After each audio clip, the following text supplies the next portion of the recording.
Hello everyone, this is Maki. It seems that the game Ggeneration Eternal, which you can play on smartphones and other devices, is getting a lot of attention. This is the latest installment in the popular Ggeneration Gundam game series. The game is officially licensed and published by Bandai Namco, the company that owns the rights to the Gundam series, so you can call it an official title. And through Ggeneration, there's a new announcement regarding the Seed series. It's about a new episode called Seed Recolection that will be released within the game. What kind of content was revealed? I wonder. There might even be some information related to Freedom Zero. A little announcement from me regarding membership. The old government is currently developing a new type of armor to counter beam weapons. They are looking for supporters to help them create an extremely expensive new material. If you become a member for 99 cents a month, you will receive a name tag and stamps. Alright, let's dive into the details. What kind of story will Seed Recolection tell? Let's take a look at the information that has been released. Seed Recolection is an all-new animated story set between the events of Seed and Seed Destiny. The first half focuses on Kira's battles. The second half focuses on Athran's battles. The phrase brand new animation really stands out, doesn't it? It's not just something expressed through text in the game. It sounds like this will include new animated content similar to UC Engage.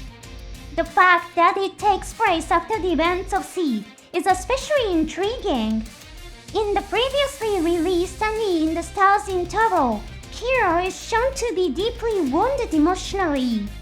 There is a scene in the orphanage where he lives with Lars during a meal. Kira is not eating at all, just scraping the bottom of his plate with a spoon. The kids around him are eating normally, so it's clearly not an animation glitch. It's a deliberate portrayal of Kira not eating. Even at the beginning of Seed Destiny, there's a scene where he stares silently at the sea. So if Kira appears in this new story after the events of Seed, there's a good chance he'll be in another deeply painful situation. He has to fly a mobile suit and fight, otherwise it wouldn't work as a game. This means that this new story will likely show Kira facing intense emotional hardship, bringing him back to the mental state we saw in the Stars Interval and Seed Destiny. Fans will have to prepare themselves emotionally and face this story with a strong resolve. Some of the mobile suits that will appear were also revealed. Let's start with the Dragoon Strike. It looks like it's equipped with a striker pack that contains a Dragoon system. Could it be that the Shiranui system installed in the Akatsuki was developed based on this striker pack? If you look closely, it even resembles some of the equipment from the early concept art for the Strike Gundam. It also appeared in the past game called Ggeneration Monoai Gundams. They share the design element of the blue parts mounted on the back like wings. The parts that extend down, could they be battery packs? They look a bit like the battery pack of the perfect Strike Gundam. Back in the Seed era, the Dragoon system was known to consume an enormous amount of energy. It needed power for the complex movement and spatial calculations of the Dragoons, as well as for the beam weapons they carried. That's why mobile suits equipped with nuclear engines were the ones that used Dragoon systems. Let's also look at the camera eye. It's green. The Strike Gundams piloted by Kira and Mu had yellow camera eyes. And green camera eyes are a characteristic of the Strike Rouge. So maybe the Dragoon Strike is actually a Strike Rouge, equipped with dragoons. That's an intriguing idea. In Sea Destiny, Kira is seen using the dragoon system on the Strike Freedom with no explanation given to the audience. We may finally get some answers to the question, how was Kira able to use the dragoon system? Next up is the Murasame Flight Capability Test Type. Apart from the name, no other information has been released. It appears to be a prototype of the Murasame that appeared in Sea Destiny. Could this be the mobile suit Athran is piloting? At that time, Athran went by the alias Alex and served as an official soldier in the old military. Given his official status and exceptional flying skills, it wouldn't be surprising if he was chosen as the test pilot for the Murasame. Above all, the game would not work if the mobile suit that Athran piloted did not exist. This also brings to mind a scene from the Freedom Zero promotional video. There is a blue Murasame flying at high speed.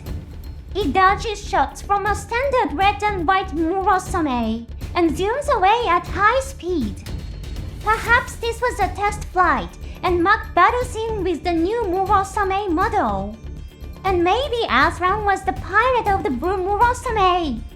It would make a lot of business sense to tease connections to Freedom Zero through this new story to build fun excitement.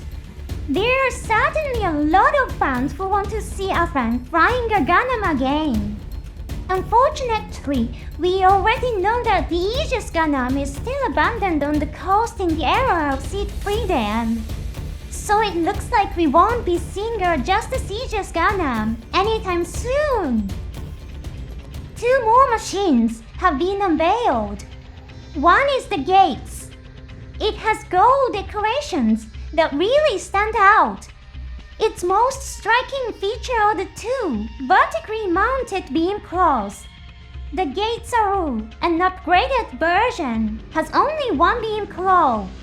So it seems to be a customized unit based on the original Gates.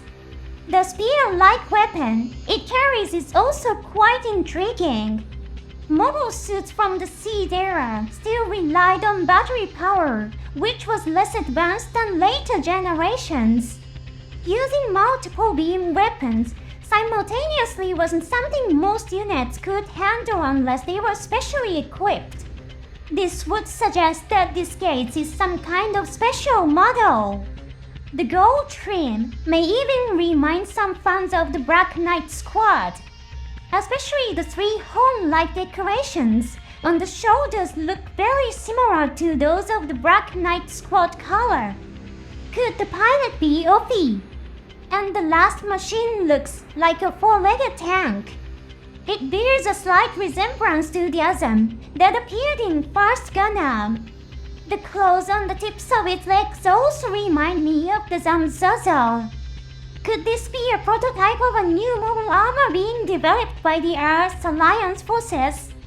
The white paint really makes it stand out, which isn't ideal for actual combat. For an ace pilot, standing out might be a strategic advantage to draw enemy fire, but for regular pilots, using white would be very risky. So maybe this is a prototype.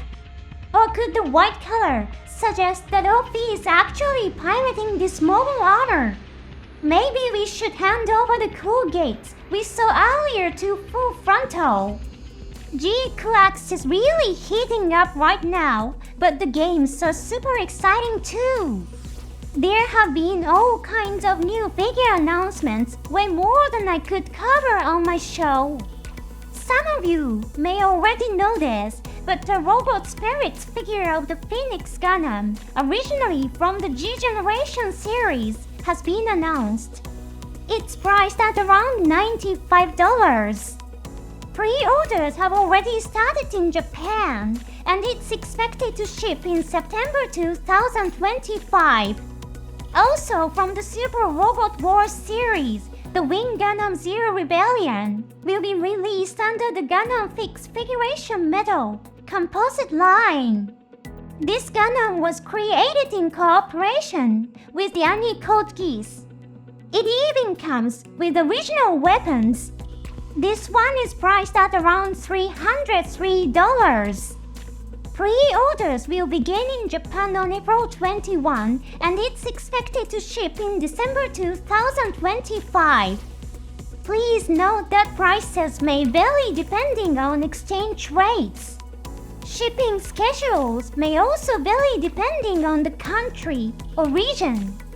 I'm really looking forward to the new stories that will be revealed through the games. Thank you for watching until the end. See you in the next episode.